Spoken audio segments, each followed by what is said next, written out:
लोकसभा में 124वां संविधान संशोधन विधेयक चर्चा के बाद पूर्ण बहुमत से पास हो गया और इसके तहत अनारक्षित वर्ग के आर्थिक रूप से पिछड़ों को 10% आरक्षण देने का प्रावधान किया गया है।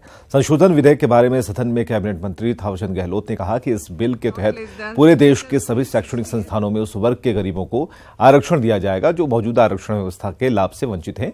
इसका मतलब है कि गरीब हिंदुओं के साथ साथ गरीब मुसलमानों और ईसाइयों को भी इस बिल का लाभ मिलेगा। उन्होंने ये भी साफ किया कि गरीबों के लिए ये 10% आरक्षण मौजूदा 49.5% आरक्षण कोटे के अतिरिक्त होगा।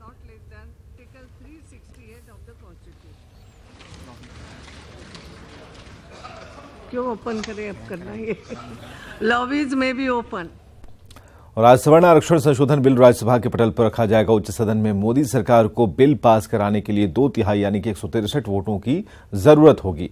मौजूदा समय में राज्यसभा में बीजेपी गठबंधन के पास 88 सांसद हैं और इसके अलावा कांग्रेस के 50, सपा के 13, बीएसपी के 4, एनसीपी के 4 और आम आदमी पार्टी के 3 सांसदों ने बिल का समर्थन किया है और टीएमसी, अनामुदक, बीजेड, टीडीपी और टीआरएस में से किसी एक सांसद के समर्थन करने पर राज्यसभा में यह बिल आसानी से पास हो जाएगा। प्रधानमंत्री मोदी ने ट्वीट कर बिल का समर्थन करने वाले सांसदों को शुक्रिया कहा है। आपको बताएंगे, नौकरियों और शैक्षणिक संस्थानों में गरीब सवर्णों को आर्थिक आधार पर 10% आरक्षण देने की तैयारी है। मौजूदा समय में ओबीसी को 27%, एससी को 15% और एसटी को 7.5% आरक्षण मिला हुआ है। अगर राज्यसभा में भी सवर्ण बिल पास हो जाता है तो कुल आरक्षण 49.5% से बढ़कर 59.5% हो जाएगा।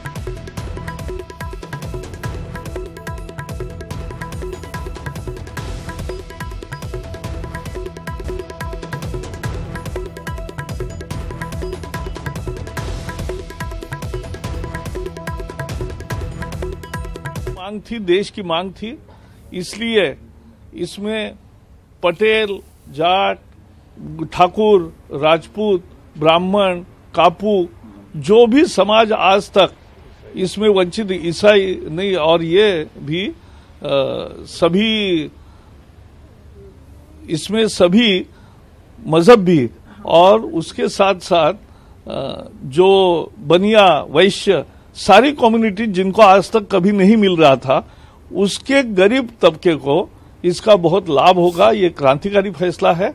लोकसभा ने कल पास किया है। मेरी उम्मीद है कि राज्यसभा भी पास करेगी। पेटी पॉलिटिक्स नहीं करेंगे लोग और देश के हित में इसको पास करेंगे, मुझे उम्मीद है। Sir, last question sir, Rahul Gandhi ने बोला है कि it is wrong to underestimate Congress, ये बोला है। वो तो आपस में उनके झगड़े की बात है। समाजवादी पार्टी, बीएसपी के अलायंस में वो आना चाहते, वो उस पर मेरी कोई कमेंट नहीं।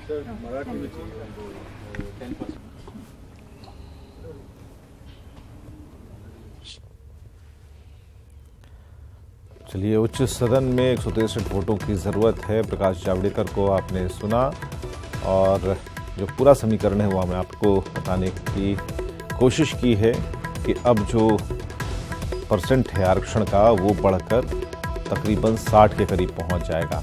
अभी जो व्यवस्था है उसके मुताबिक राज्यसभा का गणित क्या कहता है ये आप देख पाएंगे और पार्टियों की तरफ और संख्या बल की तरफ ये ग्राफ से इशारा कर रहे हैं और इसमें कहां से, किस तरफ से, किन पार्टियों के द्वारा अगर समर्थन मिलता है तो आसानी से राज्यसभा में भी ये गणित पास हो जाएगा जो अभी व्यवस्थाएं की गई हैं। तो उच्च सदन में मौजूदा सांसदों की संख्या 244 है और बिल पास कराने के लिए 163 वोटों की जरूरत है।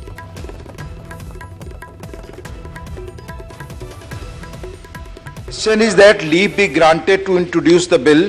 Those in favor will please say aye. Aye. Those against will please say no. I think the ayes have it. The ayes have it. The ayes have it, sir. Mr. Jewell. Sir, I introduce the bill.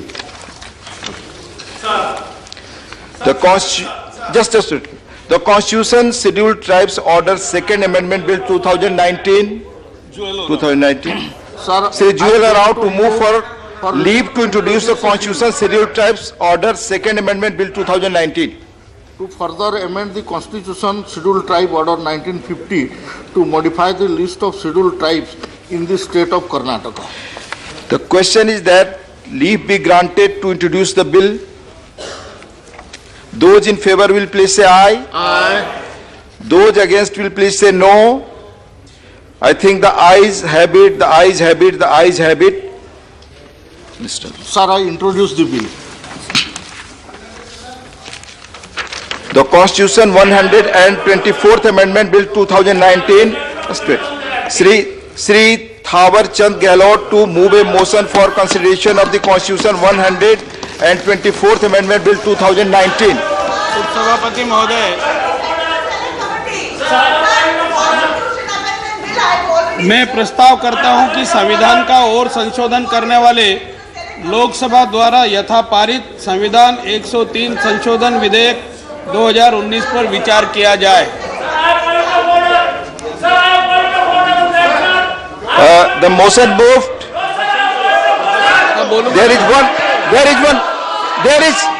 There is one amendment by Srimati Kanjimoni for reference of the Constitution 124th Amendment Bill 2019 to a select committee of the Rajya Sabha. Members may move her amendment at this stage without any speech. Sir, I move the bill. The motion for consideration of the Constitution 124th Amendment Bill 2019 as passed by Lok Sabha and the amendment moved thereto are now open for discussion. Sir, I move it. I want division.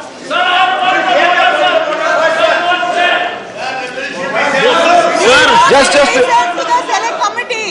Minister. Sir, we want to be उपसभापति महोदय, उपसभापति महोदय, wait, allow, listen after his speech, please. उपसभापति महोदय, मैं एक ऐतिहासिक संविधान संशोधन विधेयक पर बोलने के लिए खड़ा हुआ हूं।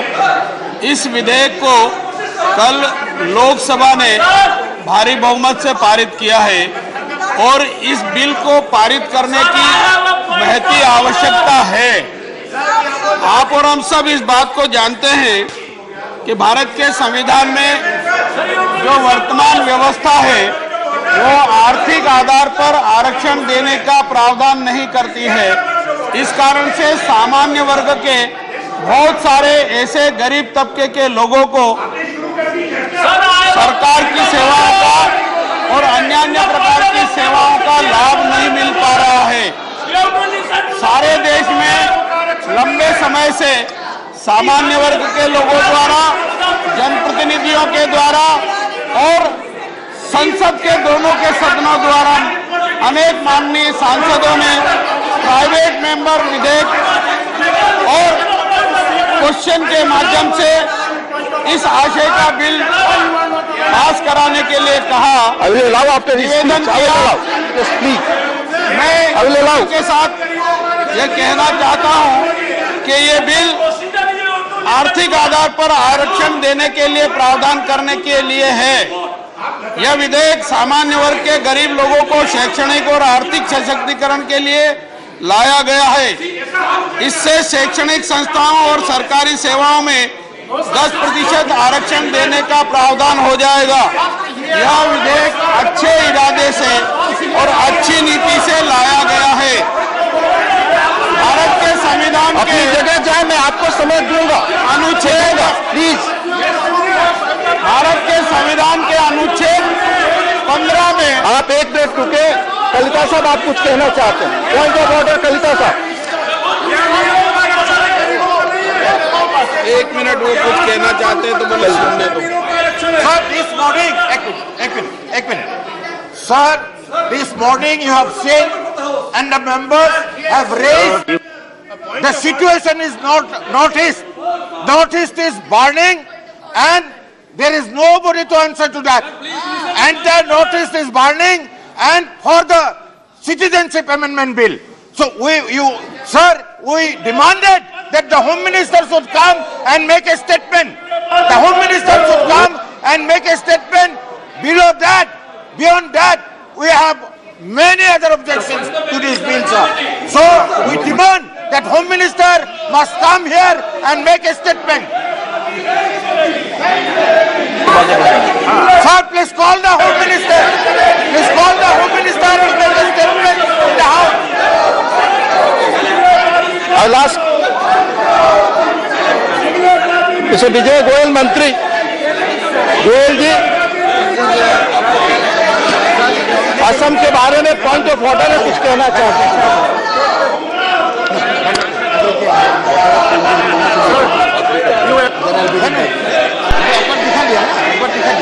Once you have done, you will not go to no banner.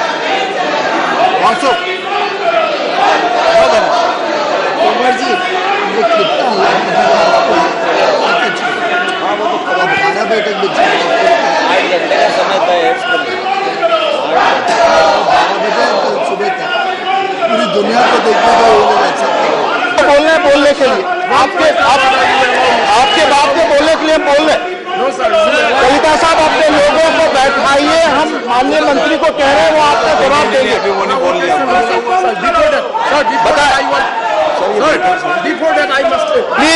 Please अब टेक योर सीट्स। बताएं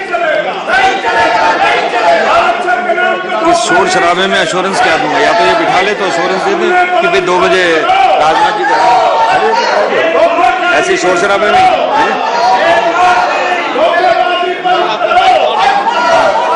कांग्रेस लड़ जाएगी तो फिर आउट चल जाएगा।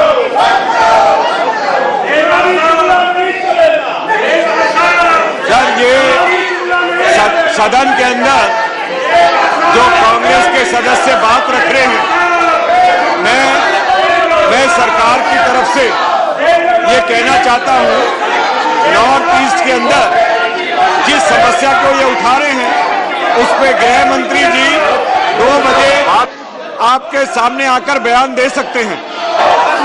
गृह मंत्री जी 2 बजे बयान दे सकते हैं। कृपया आप अपनी सीट पर जाइए और जो इतना महत्वपूर्ण बिल है उस पर चर्चा आरंभ होने दीजिए।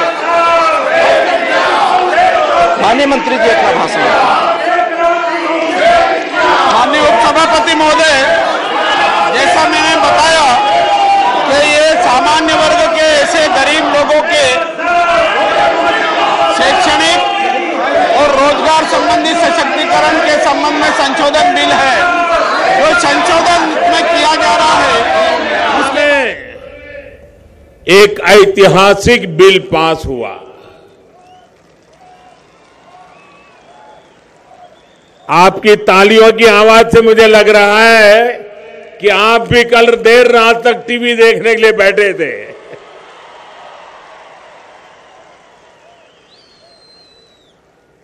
सामान्य वर्ग के गरीबों को 10% आरक्षण पर मोहर लगाकर सबका साथ सबका विकास के मंत्र को और मजबूत करने का काम किया गया है।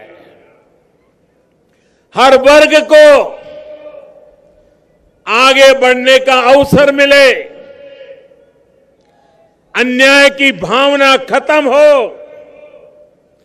गरीब भले ही वो किसी भी क्षेत्र का हो, उसे विकास का पूरा लाभ मिले, अवसरों में प्राथमिकता मिले। इस संकल्प के साथ भारतीय जनता पार्टी आपके उज्जवल भविष्य के लिए समर्पित है। भाइयों और बहनों, कितने झूठ फैलाए जाते हैं, कैसे लोगों को गुमराह किया जाता है। कल के पार्लियामेंट के हमारे एक निर्णय से, और मैं आशा करता हूं जैसे बहुत ही तंदुरुस्त वातावरण में कल लोकसभा में चर्चा हुई, देर रात तक चर्चा हुई और करीब करीब सर्वसहमति से, कुछ लोग रहे जिन्होंने विरोध किया, लेकिन उसके बावजूद भी संविधान के लिए एक महत्वपूर्ण निर्णय कल लोकसभा ने किया। मैं आशा करता हूं आज राज्यसभा में, विशेष रूप से एक दिन के लिए राज्यसभा का समय बढ़ाया गया है, राज्यसभा में भी हमारे जितने जनप्रतिनिधि बैठे हैं वे भी इन जन भावनाओं का आदर करते हुए समाज की एकता और अखंडता को बल देने के लिए, सामाजिक न्याय की प्रक्रिया को आगे बढ़ाने के लिए अवश्य सकारात्मक चर्चा भी करेंगे और कल की तरह ही सुखद निर्णय भी तुरंत हो जाएगा, ऐसी मैं आशा करता हूं। भाइयों बहनों, हमारे देश में ऐसा झूठ फैलाया जाता था और कुछ लोग आरक्षण के नाम पर दलितों को जो मिला है उसमें से कुछ निकालना चाहते थे, आदिवासियों को मिला है उसमें से कुछ निकालना चाहते थे, ओबीसी को जो मिला है उसमें से कुछ निकालना चाहते थे और वोट बैंक की माइनॉरिटी की राजनीति करने पर तुले हुए थे। हमने जो दलितों को मिलता है उसमें से कोई कुछ नहीं ले सकता है, जो आदिवासियों को मिलता है उसमें से कोई कुछ नहीं ले सकता है, जो ओबीसी को मिलता है उसमें से कोई कुछ नहीं ले सकता है। ये अतिरिक्त 10% दे करके हम सबको न्याय देने की दिशा में काम किया और इसलिए हम इसका ले लेंगे उसका ले लेंगे, ये झूठ फैलाने वालों को कल दिल्ली में पार्लियामेंट ने ऐसा करारा जवाब दिया है, ऐसा उनके मुंह पर चोट मारी है कि अब झूठ फैलाने की उनकी ताकत नहीं बचेगी। भाइयों और बहनों, इसके अलावा एक और महत्वपूर्ण एक बिल भी कल लोकसभा में पास हुआ है। ये बिल भी भारत मां में आस्था रखने वाले हर व्यक्ति के लिए बहुत ही महत्वपूर्ण है। सिटीजनशिप अमेंडमेंट बिल के लोकसभा में पास होने के बाद पाकिस्तान, बांग्लादेश और अफगानिस्तान से आए हुए मां भारती के बेटे बेटियों को, भारत मां की जय बोलने वालों को, वंदे मातरम बोलने वालों को, इस देश की मिट्टी को प्यार करने वालों को भारत की नागरिकता का रास्ता साफ हो गया है। इतिहास के तमाम उतार चढ़ाव देखने के बाद, तमाम अत्याचार सहने के बाद हमारे ये भाई बहन भारत मां के आंचल में जगह चाहते थे, उन्हें संरक्षण ये देना हर भारतीय का, भारत का दायित्व है और इस जिम्मेदारी को पूरा करने का काम भी भारतीय जनता पार्टी की दिल्ली की सरकार ने किया। साथियों, आजादी के बाद से दशकों में हर सरकार अपने अपने हिसाब से काम करती रही है, लेकिन जब भाजपा के नेतृत्व में यही कार्य होता है तो जमीन और जनता तक उसका असर पहुंचता है। भाइयों बहनों, कल जब ये कानून पारित हुआ है, संसद में लोकसभा ने अपना काम कर दिया है, मैं आशा करता हूं आज राज्यसभा भी हमारे देश को प्यार करने वाले लोगों के लिए अवश्य में आज भी राज्यसभा में इसको पारित करके लाखों लाखों परिवारों की जिंदगी बचाने का काम करेंगे। भाइयों बहनों, मैं विशेष रूप से असम के भाइयों बहनों को, नॉर्थ ईस्ट के भाइयों बहनों को विश्वास दिलाना चाहता हूं कि कल के इस निर्णय से असम हो, नॉर्थ ईस्ट हो, वहां के युवा हो, उनके अधिकारों को रत्ती भर भी आंच नहीं आने दूंगा। उनके अवसरों में कोई रुकावट पैदा नहीं होने दूंगा। ये मैं उनको विश्वास दिलाना चाहता हूं। भाइयों और बहनों, पहले की तुलना में जो बड़ा अंतर आया है वो नियत का है। सही नियत के साथ आवश्यक नीति के निर्माण का है। टुकड़ों में सोचने के बजाय समग्रता और संपूर्णता के साथ फैसले लेने का है।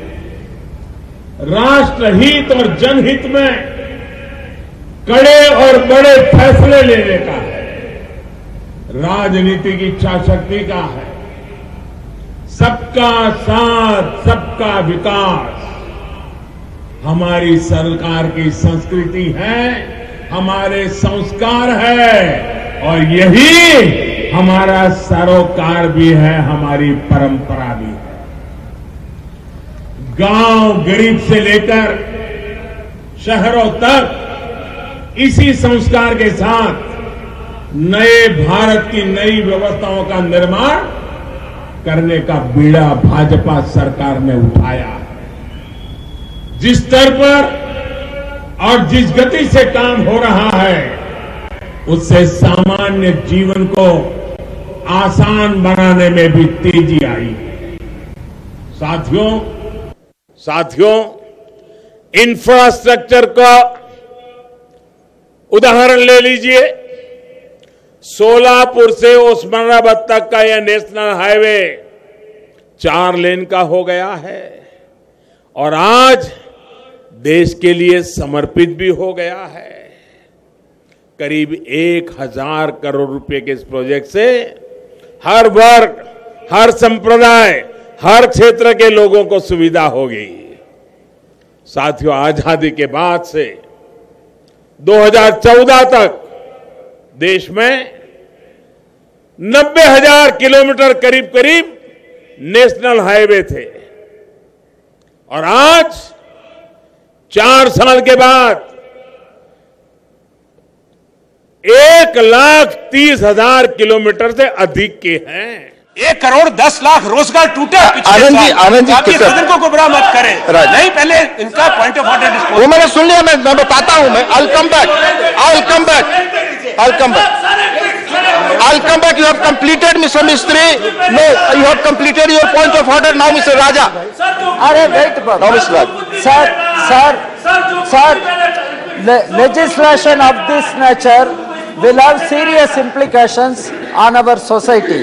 And when Parliament makes law, Parliament should do it properly. And this bill has to go through certain procedure. It has not gone to standing committee. And now when it comes to Rajya Sabha, there is a genuine demand, it should go to select committee. At the introduction stage, the chair has announced a motion is there and that motion has been moved. What happened to that motion? First, let us discuss that motion. Whether the House decides to send it to select committee or not, that should be decided first. Then we will discuss others. Please. Kanimoji. No, already you started, Minister. Sir, you allowed me to move the motion, so let us discuss on that and let us make a decision. It will be discussed later. We have got your notice. I have already announced it. Yes, sir. Yes, sir. Now let me give the ruling. Just start. No, I have said it. No. Sir, can I just finish? Honorable Chairman has given waiver under Rule 123 for consideration of the bill at a short notice on receiving a request from the Minister. In today's morning meeting, it was agreed upon to allocate 3 hours for discussion. Again, on the Constitution and Constitution Amendment Bill. I want a division on it now. I want a division on it now. we agree to increase the time as per decision. Now, Sir, I want the division now. I want the division now. आप मैं स्पष्ट कर देता हूं, जब पहले विपक्षी दल के सदस्य नहीं आए थे उस समय 3 घंटे तय था, जब